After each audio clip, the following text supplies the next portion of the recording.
12장 5절에 합성함수의 미분법을 다루려고 하는데요. 자, 12장 12.5의 1의 연쇄법칙 1번을 증명하려고 합니다. 이 연쇄법칙 1번은 조금 전에 약속했던 우리가 전미분을 이용하면 아주 손쉽게 증명이 가능합니다. 책에 있는 것보다 더 쉽고 빠르게 증명이 가능하기 때문에, 물론 책에 있는 게 더 정확한, 더 정밀한 증명이라 볼 수 있습니다. 근데 좀 더 쉽게 이해할 수 있기 때문에 우리가 이 정리를 증명을 해보려고 합니다. 자, 이 정리 어떤 것인지 한번 볼게요. 이변수 함수가 연속인 1차 편도 함수를 갖고 있고 x도 t만의 함수, y도 t만의 함수인데 얘네들 모두가 다 미분 가능하다면, 이 t에 대해서 다 미분 가능하다면 이제 z는 t에 대해서 미분이 가능하고 그 결과는 이렇게 됩니다 하는 얘기예요. 자, 이 말의 의미는 무슨 말이냐면 얘네들 여기다 대입을 해볼까요? 그러면 z는 이퀄 f x 대신에 gt를 넣을 수 있고 y 대신에 h를 넣을 수 있다는 얘기잖아요. 그럼 이 모양을 잘 보세요. 이 함수를 잘 보면 이거 t만의 함수잖아요. t의 함수라는 것을 알 수 있습니다. 원래 f는 x하고 y 두 문자만의 함수예요. 이변수 함수였는데 다 직접 대입을 해보니까 t에 관한 일변수 함수 형태로 됐어요. 그래서 이제 이렇게 되는 것을 구할 수 있어요. 여기서 dz, dt는 이 t에 관한 z의 전도함수라 얘기를 합니다. 이것을 t에 관한 z의 전도함수, t에 대한 t만의 함수잖아요. z의 전도함수 또는 그냥 전미분이라고 표현하는 분들도 있는데 그냥 전도함수라는 표현을 사용하도록 하죠. 이게 더 정확한 표현입니다. 전미분은 아까 이 다른 용도로 사용했거든요. 그래서 t에 관한 z의 전도함수라고 정의하고 있습니다. 자, 이제 그러면 여기서 왜 이렇게 될까 하는 것을 알아보려고 하는데요. 우리는 앞에서 델타 우리가 증분을 이렇게 표현할 수 있다는 것을 배웠었잖아요. 라운드 f, 라운드 x, 아까 여기다 썼던 기호예요. 그 다음에 델타 x 플러스 라운드 f, 라운드 y, 델타 y, 그리고 입실은 1 델타 x, 입실은 2 델타 y 이렇게 표현할 수 있다라고 얘기를 썼잖아요. 자, 이제 연속인 편도함수를 갖는다는 조건이 있었기 때문에 당연히 증분은 이렇게 표현이 가능합니다. 앞에 정리의 가정을 다 만족했기 때문입니다. 자, 그런데 우리는 이 식의 양변을 델타 t로 나눠 보겠습니다. 이 식의 양변을 델타 t로 나눠요. 이건 도함수가 아닙니다. 그냥 평균 변화율이에요. 이건 나눗셈입니다. 요거는 나눗셈이 아니라 기호일 뿐이고요. 그래서 요거는 델타 z를 델타 t로 나눈 거기 때문에 읽을 때도 델타 t 분의 델타 z이라고 얘기해도 돼요. 하지만 얘를 읽을 때는 위에서 아래 내려 읽는다는 거 잊어서는 안 돼요. dg, dt 이렇게 표시합니다. 자, 이제 우리는 여기에서 얘네들을 전부 다 델타 t로 나누는데요. 자, 델타 t로 나눴다는 얘기는 델타 t분의 1을 곱했다는 말이 되잖아요. 그래서 이렇게 다 분별하면은 이제 델타 t분의 1을 곱하니까 여기다 쓰면 되겠네요. 델타 t분의 델타 x, 여기도 델타 t분의 델타 y, 입실은 1, 여기도 델타 t분의 델타 x, 여기도 입실은 2, 델타 t분의 델타 y 이렇게 쓸 수 있다는 것을 알 수 있습니다. 여기까지 알 수 있겠죠. 자, 이제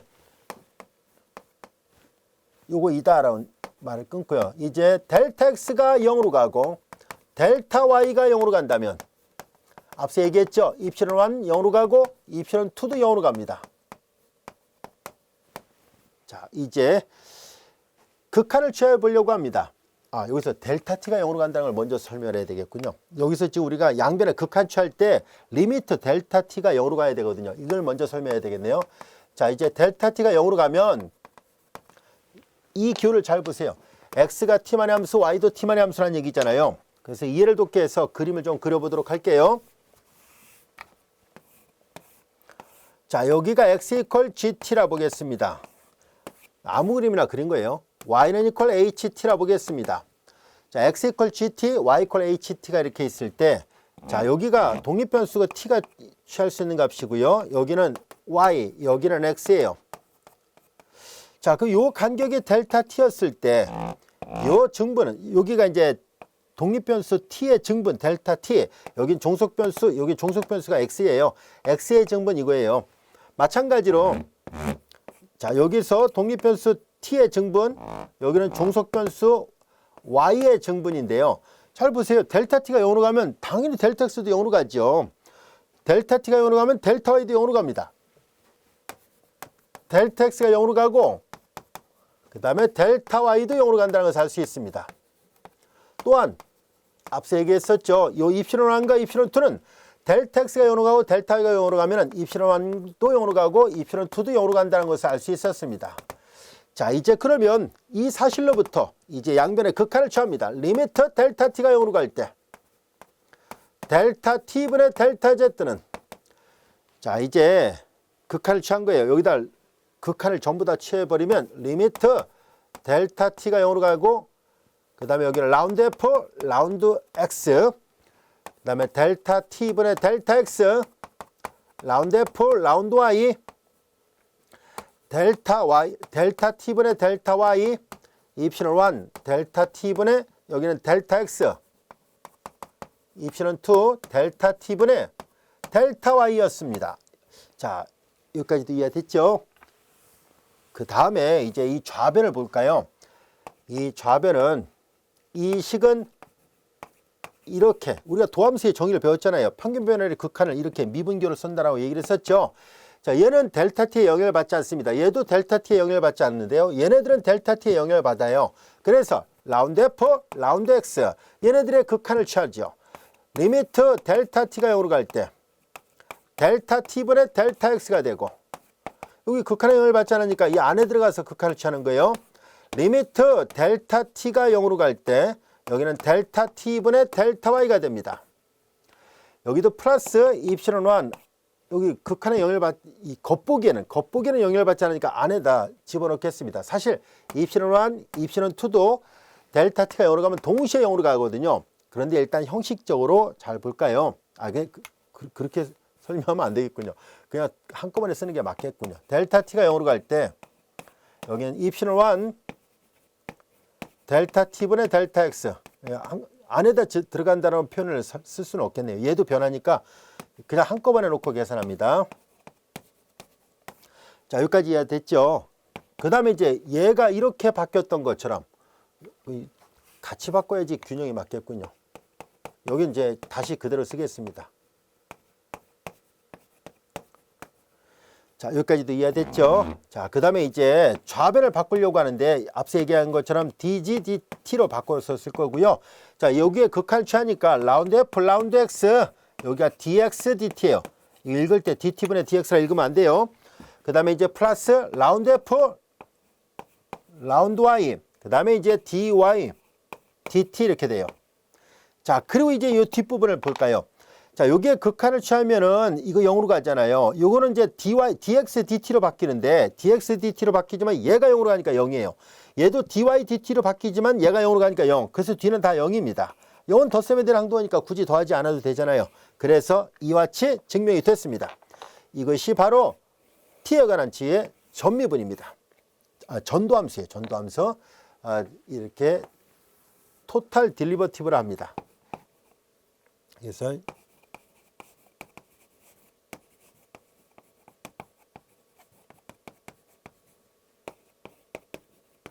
with respect to t예요.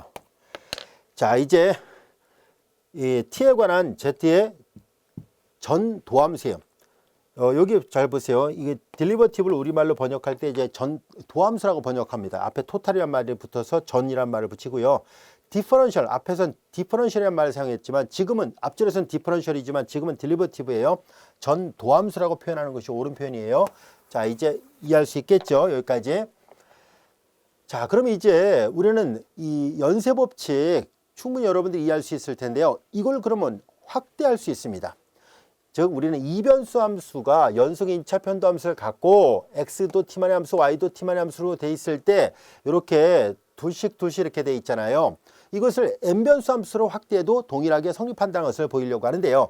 대신 이 연쇄 법칙을 이해하기 쉽게 하기 위해서 먼저 그림을 하나 그려놓도록 하겠습니다. 우리가 이제 나무 그림이라고 보통 얘기를 하죠. 그래서 이제 한자를 써서 수형도 그래프라고 얘기를 하는데 트리 다이어그램이라 합니다. 또는 이제 라인 다이어그램이라고도 얘기를 해요. 트리 다이어그램 또는 라인 다이어그램인데요. 자, 그 그림은 이제 나무 구조의 그림을 그려서 이해하면 이 연쇄법칙은 아주 이해하기가 쉬워요. 뭐냐면은 원래 함수 z는 이변수 함수잖아요. 이 f가 x하고 y 두 문자만의 함수였었습니다. 그런데 x가 다시 t에 관한 일변수 함수죠. y가 t에 관한 일변수 함수죠. 자, 이제 요 아래는 위에 있는 거는 아래에 있는 게 변수라는 것을 말해줘요. 그러니까 f는 원래 x하고 y 두 문자만의 함수였는데 x는 다시 t만의 함수, y도 t만의 함수라는 뜻이에요. 이 z는 이퀄 fxy니까 여기 뭐 이렇게 여기를 dz dt로 써도 좋고요. z하고 f가 같으니까 df dt로 써도 돼요. 같은 말입니다. 같이 혼용해서 사용하도록 하겠습니다. 자, 이제 이렇게 이 그림을 그려놓으면 이 연쇄법칙을 쉽게 기억할 수 있습니다. 어떻게 할 생각이냐면은 다음과 같이 기억하면 돼요. 이 f는 지금 문자가 두 개니까 이변수 함수니까 일변수 함수와는 다르게 편미분을 해야 되잖아요. 그래서 얘를 f를 x에 대해서 편미한 것이 라운드 f 라운드 x라는 얘기고요. 마찬가지로 라운드 f 라운드 y가 되잖아요. 그 다음에 여기서 여기 내려올 때는 모양을 잘 보세요.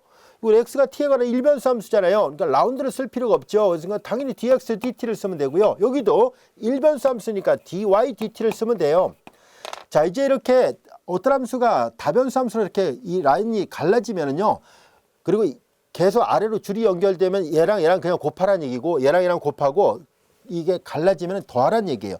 자, 이 말의 의미를 잘 이해한다면 이 그림을 보고서 우리는 라운드 z, 라운드 x를 라운드 z가 아니라 이 전체적으로 보면 f가 t만의 함수니까 이 t에 관한 일변수 함수잖아요. 그래서 dz, dt를 구하라는 얘기는 다음과 같이 할 수 있어요.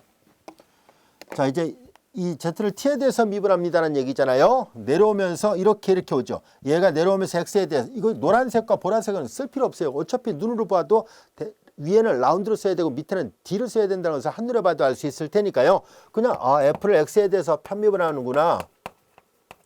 x를 t에 대해서 미분해야 되겠구나. 줄이 계속 연결되면 계속 곱하는 거예요. 계속 내려가면 계속 곱하면 돼요. 그 다음에 갈라졌으니까 이번에 이쪽을 계산합니다. 라운드 f, 라운드 y, 그리고 y를 t에 대해서 미분하면 되겠구나 하는 것을 알 수 있을 겁니다. 여러분들 이 연쇄법칙 옆에 이 그림 그려놓으세요. 이렇게 그림을 보면 연쇄법칙 금방 기억할 수 있습니다. 자, 이걸 왜 좀 그림을 그려서 설명했냐면은 변수가 여러 개가 돼도 그림을 계속 그려놓으면 이해하기 쉽거든요. 자, 한번 보겠습니다. 일반화시키겠습니다. 이 정리를 일반화시켜서 본다면은 만약에 어떤 함수가 y는 이퀄 f, x1, x2, xn, n변수 함수가 주어져 있다고 보겠습니다. 경제 분야에서 다뤄지는 많은 함수들은 다 n변수 함수 형태로 확대가 되기 때문에 그래서 계속 이변수 함수를 정의한 다음에 n변수 함수의 기호표기도 한 번 더 좀 설명하고 있습니다. 너무 뻔한 경우는 선생님이 n변수 함수의 기호표기는 굳이 쓰지 않도록 할게요. 하지만 지금 약간 이게 혼돈이 될 수도 있기 때문에 한 번 더 정확하게 설명하려고 합니다. 자, 이제 이렇게 돼 있고 얘네들이 역시 연속인 1차 편도함수를 모두 갖고 있다고 보겠습니다. 그리고 여기 나와 있는 x1은 얘네들이 전부 다 t만의 함수, 그냥 이렇게 이교로도 그냥 보통 사용 많이 하죠. x1이 t만의 함수라는 뜻이에요. x2도 t만의 함수라는 얘기고 xn도 t만의 함수다라고 가정하겠습니다. 그리고 얘네들도 역시 미분이 가능한 함수라고 보겠습니다.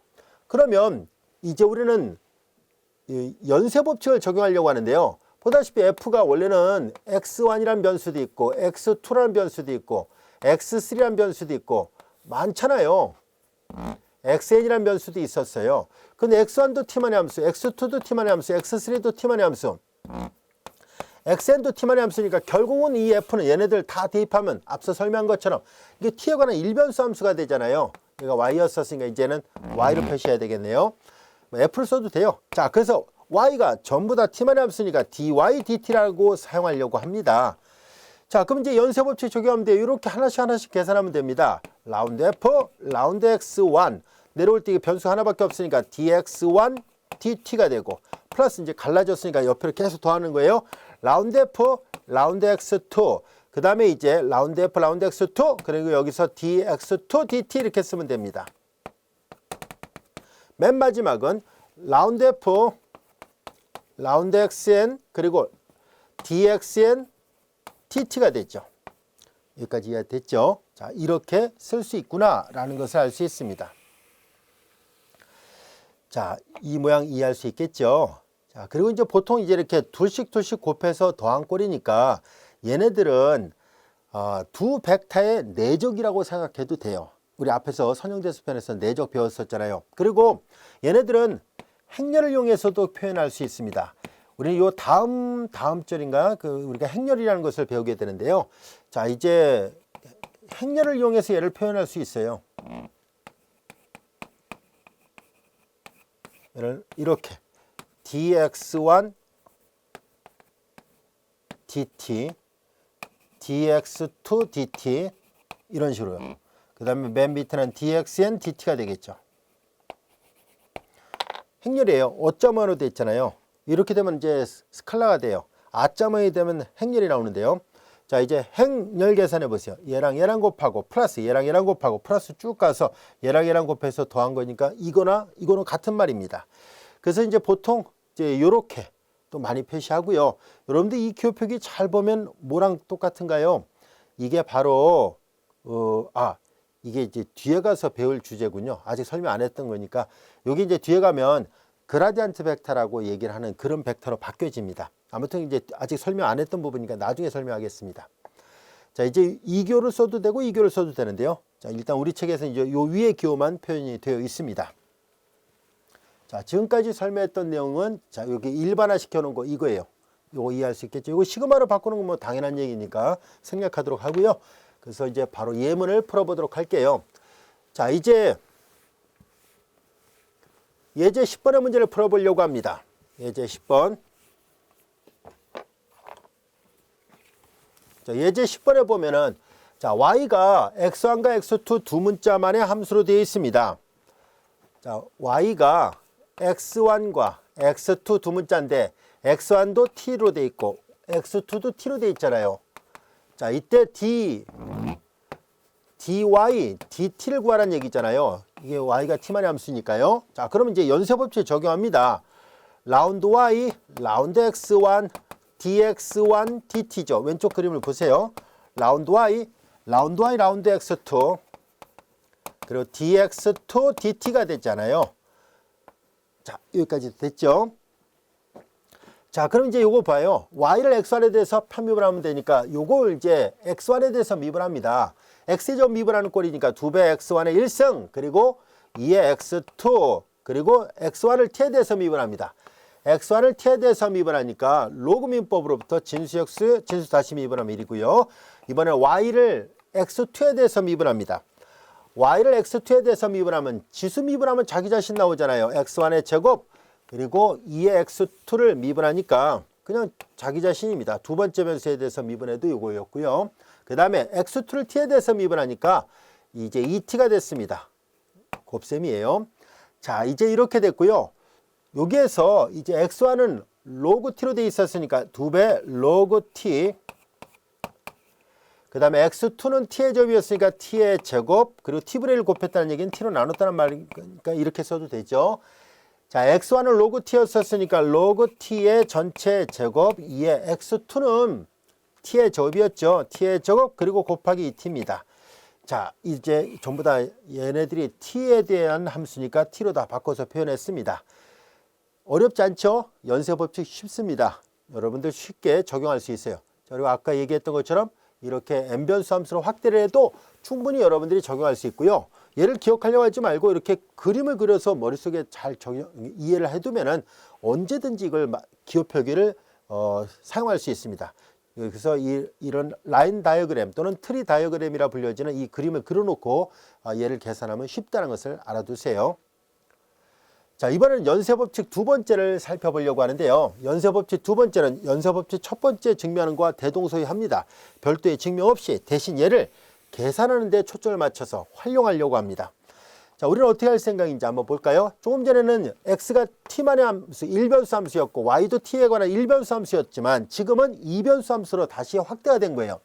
x가 uv만의 함수, y도 uv만의 함수라면 얘네들 여기다 다시 다 대입하면은 z는 이퀄 f, 원래는 xy였었는데 x가 uv만의 함수, y도 uv만의 함수라고 했었으니까 그래서 얘네들은 이제 u와 v만의 이변수 함수가 됐습니다. 가정은 똑같아요. 이제 이 함수는 연속인 편도함수를 갖고 있어요. 그리고 얘네들도 각각 편미분이 가능합니다. 이 가정을 확대한 것뿐이에요. 자, 1차 편도함수를 연속인 1차 편도함수를 갖듯이 얘네들 연속인 1차 편도함수를 갖고 있고요. 각각이 미분 가능하듯이 얘네들도 각각이 편미분이 가능합니다. 자, 이제 그런 조건 하에서 우리는 조금 전에 이 그림을 그렸던 거를 여기도 동일하게 할 수 있어요. 그림 그려보면 이거 복잡해 보이는 이걸 금방 외울 수 있습니다. 자, 이제 F는 원래 X하고 Y 두 문자로 돼 있었잖아요. 그런데 이 X가 잘 보면 이번에는 U하고 V 둘로 나눠지죠. U하고 V 두 문자만의 함수잖아요. Y도 마찬가지로 U하고 V 두 문자만의 함수입니다. 그래서 확인해 보니까 F는 맨 밑에 있는 변수를 보니까 U하고 V잖아요. 그래서 아까는 T에 관한 일변수 함수였기 때문에 이교를 사용했어요. 전도함수라는 기호 표기를 사용했는데, 자, 이제는 모양이 U하고 V 두 문자로 돼 있잖아요. 자, 그래서 이렇게 된다면은 이제 D라는 기호를 사용할 수 없어요. 얘는 일변수 함수일 때만 사용하는 기호고요.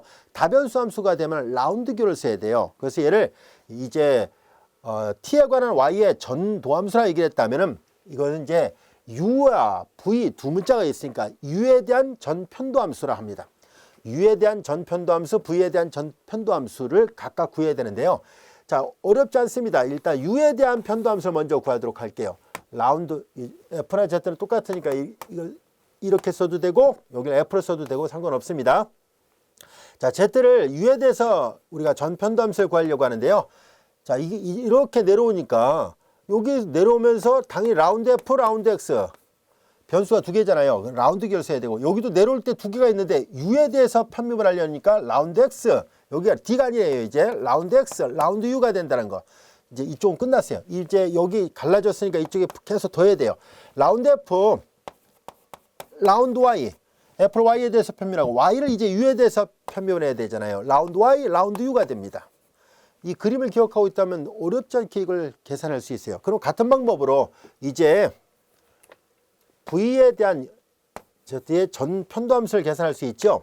마찬가지입니다. 이번에는 V에 대해서 편미분하려고 하니까 이렇게 내려오고 이렇게 내려오잖아요. 그렇죠? 그래서 라운드 F, 라운드 X, 라운드 X, 라운드 V, 라운드 F, 라운드 Y, 라운드 Y, 라운드 V예요.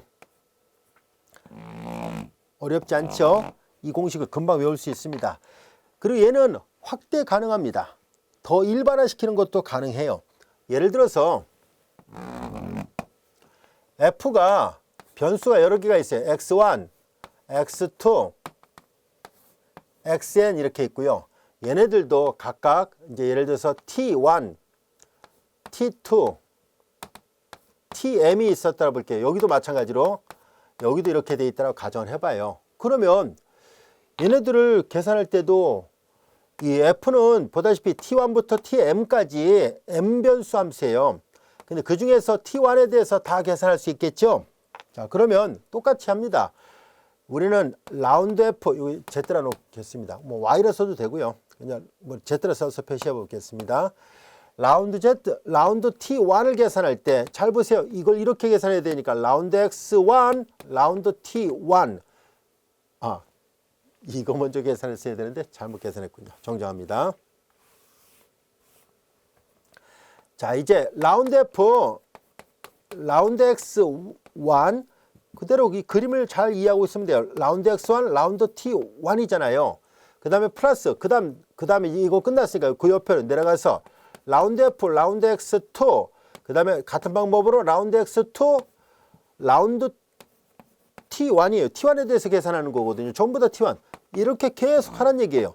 여기 맨 마지막은 라운드 F, 라운드 XN, 그리고 여기 내려오면서 라운드 XN, 라운드 T1을 하면 되잖아요.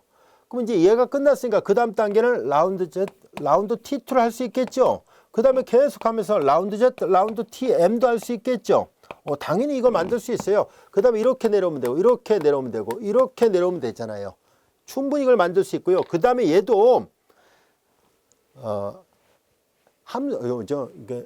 행렬을 이용해서 표현하는 것이 가능합니다. 매트릭스로 표현이 가능해요. 행렬의 곱을 이용해서 얘도 나타낼 수 있습니다. 자, 그래서 충분히 확대 가능하다는 것을 알 수 있습니다. 자, 그리고 이제 요 참고 부분은 뭘 나타내냐면은 만약에 여기 보다시피 이렇게 두 개만 있는 게 아니라 여기 추가적으로 u나 v가 더 들어있다면 편전도함수도 마찬가지로 계산하는데 요 f랑 요 f 스타를 구별하자라는 뜻이에요. 어렵지 않죠? 자, 이제 여러 개가 있으면 요거 다시 한번 u에 대해서 편미분 해보세요 라는 얘기예요. 그리고 여기 얘는 시그마로 표시한 건 이걸 시그마로 다시 표시해 놓은 것 뿐입니다.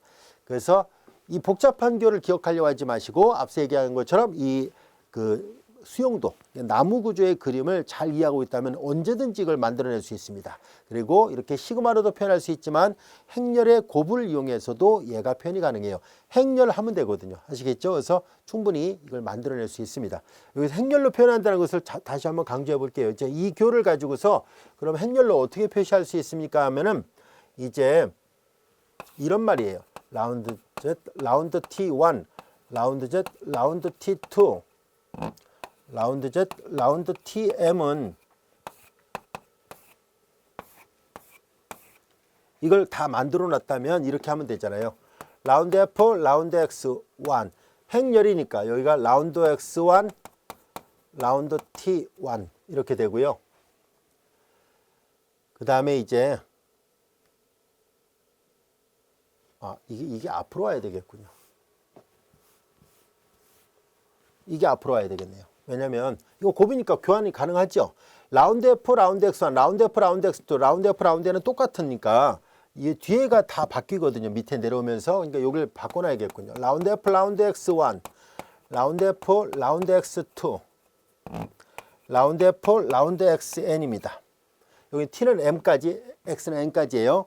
그 다음에 이제 얘네들 먼저 쓰겠습니다. 라운드 X1, 라운드 T1, 라운드 X2, 라운드 T1, 라운드 XN, 라운드 T1이에요. 행렬해 보세요. 이게 정확하게 나옵니다. 이렇게 여기까지. 그 다음에 여기는 안 썼습니다만 유추가 가능해요.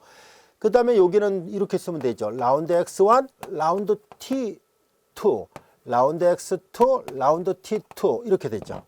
라운드 XN, 라운드 T2. 왜냐면 이렇게 오고 이렇게 와야 되거든요. 이렇게 오고 이렇게 와야 되니까 X1을 T2에 대해서, X2를 T2에 대해서, XN을 T2에 대해서 각각 편미분 한 것이 필요하거든요. 그래서 이런 모양이 될 수밖에 없었고요. 그 다음에 맨 마지막은 X1을 TN에 대해서, X1을 TM에 대해서, X2를 TM에 대해서 이런 식으로 할 수 있잖아요. 그래서 이렇게 행렬의 곱으로 표현이 가능합니다. 자, 얘네들은 자, 행렬의 크기를 살펴볼게요.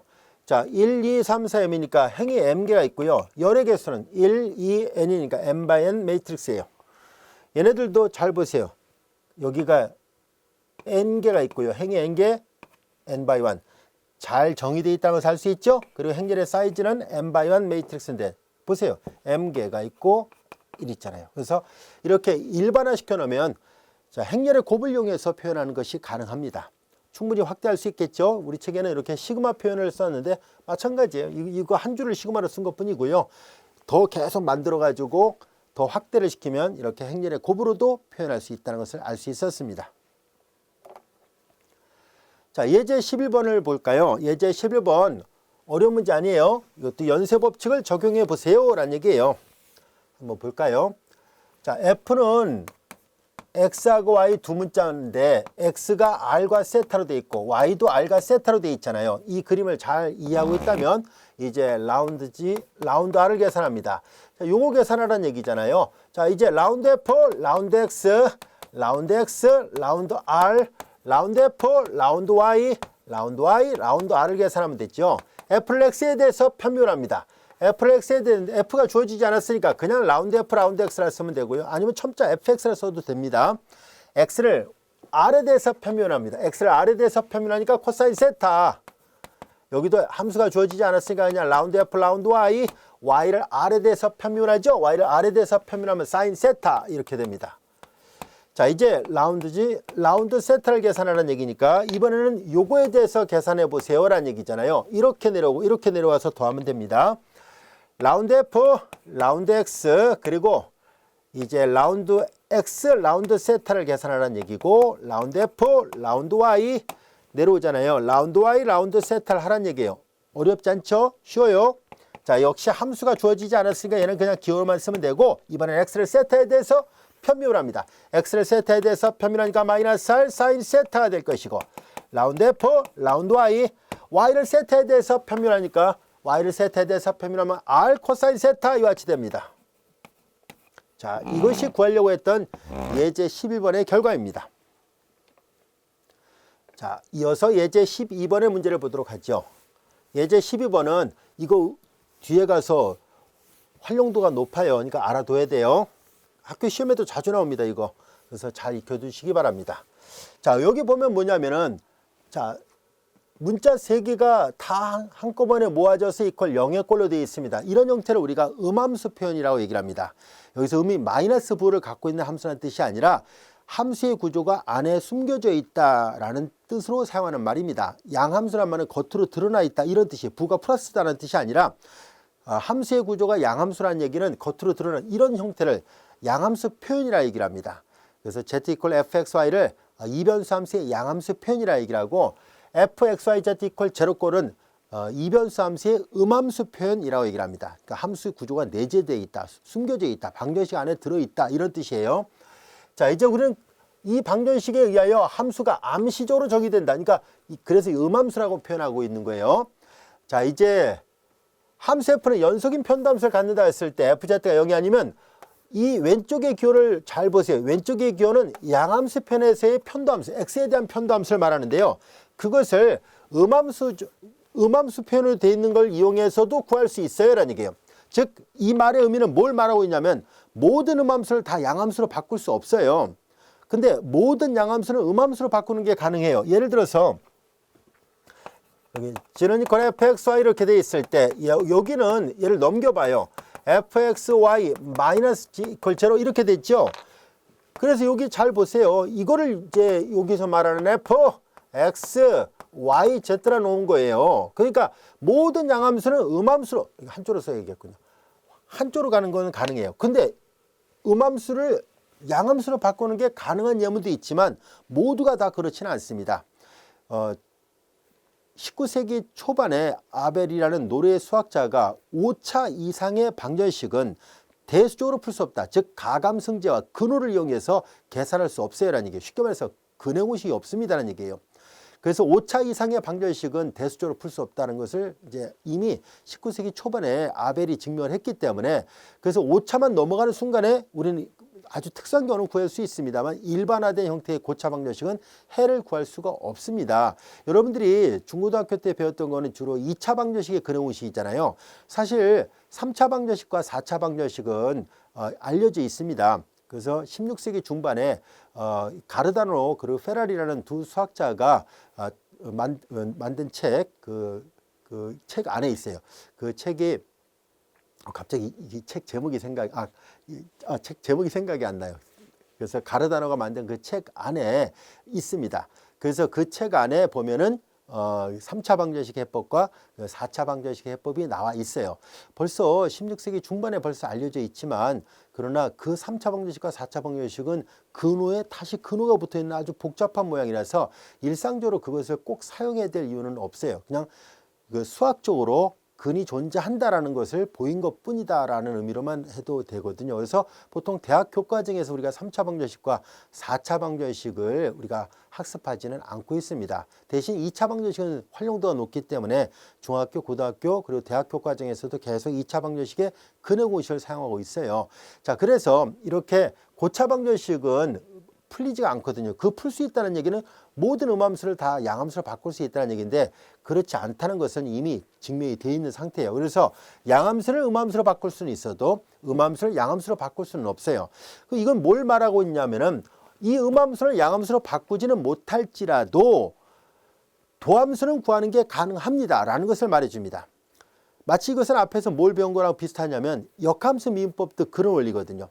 역함수를 정확하게 찾기는 힘들지라도 역함수의 도함수는 원래 주어졌던 함수의 도함수의 역수를 이용해서 구하는 게 가능한 것처럼 음함수를 양함수로 바꾸기는 어려울지라도 바로 양함수 표현을 했다고 가정을 했을 때 그 양함수에서의 편도함수를 구하는 것은 음함수 자체만으로도 계산할 수 있어요 라는 정보를 알려주고 있어서 굉장히 중요한 정보입니다. 앞에서 역함수 미분법의 원리와 비슷하다고 보면 돼요. 그 방법도 역함수를 구하지 않고도 도함수를 구할 수 있었던 거고, 얘도 양함수를 음함수를 양함수로 바꾸지 않았다 할지라도 양함수에서의 도합 편도함수를 구하는 것을 음함수 자체만으로도 해결할 수 있다는 뜻이에요. 무슨 말인지 알 수 있겠죠? 자, 이제 그래서 우리는 이 정리가 갖고 있는 가치가 크다라는 것을 알 수 있습니다. 자, 그래서 이 정리가 왜 성립할까 하는 것을 알아보려고 합니다. 우리는 z 이퀄 fx를 여기다 대입을 해보겠습니다. 그러면 f는 x, y, 그리고 z 대신에 fxy와 같이 되죠. 이것은 마치 뭐예요? 이변수 함수 형태로 되어 있죠. 자, 이제 이것을 우리가 예를 들어서 u라 놓아 보겠습니다. 마치 이건 이변수 함수 형태로 되어 있잖아요.